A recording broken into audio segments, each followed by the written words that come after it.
The cool thing about prayer is the one thing that's available to everybody at any given time. Do you know that God ain't ever too busy for you? You know that God actually knows who you are?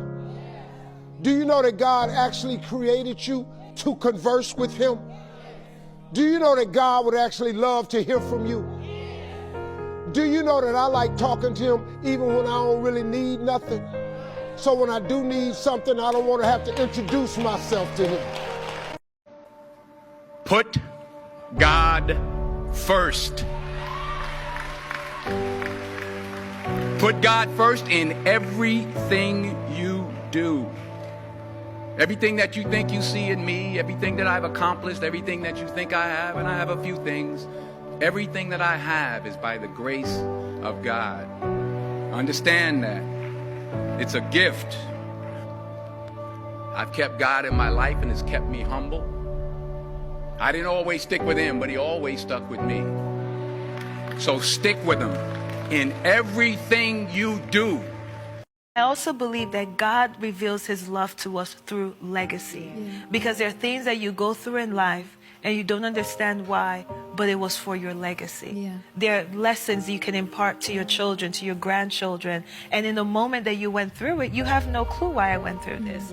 But it was something that the Lord knew. Just like when Isaiah was saying, giving them hope that, hey, the Lord is coming. But it took hundreds of years.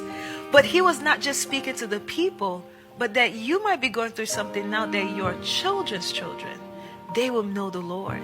They would meet Him. They would have a peace that they cannot even understand. And I think God reveals Himself through legacy. So when we have an eternity perspective, it gives us this embrace of His love. What's done in secret will come to light. I know it feels like no one sees how great you are. No one sees how hard you work, or no one sees how much you really do because it's expected for you to just do it. But He sees it all. And there is a great treasure that is waiting for you because you have been obedient to the most important call that anybody could ever say yes to. What you are doing is important no matter who sees it, who applauds it. God honors it.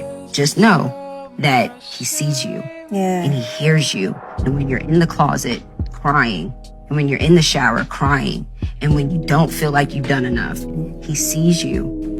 And He knows your heart. Keep loving God. Keep being honest with Him. And I promise you, what's done in the secret will always be revealed in the light. Pull yourself together and quit tripping because you in the process. God is processing you. He ain't through with you. If He was through with you, you would not wake up in the morning. He gonna fix it.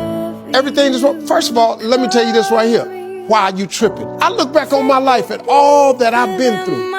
So the stuff I'm currently going through, I have built up enough reservoir that living in the car taught me that this ain't it. So the things I'm going through now, I know this ain't it. That He gonna come get me in a minute. So all I gotta do is sit tight. I ain't in a bad place. Now I ain't where I wanna be, but the spot I'm in is better than where I was. God gives you an opportunity.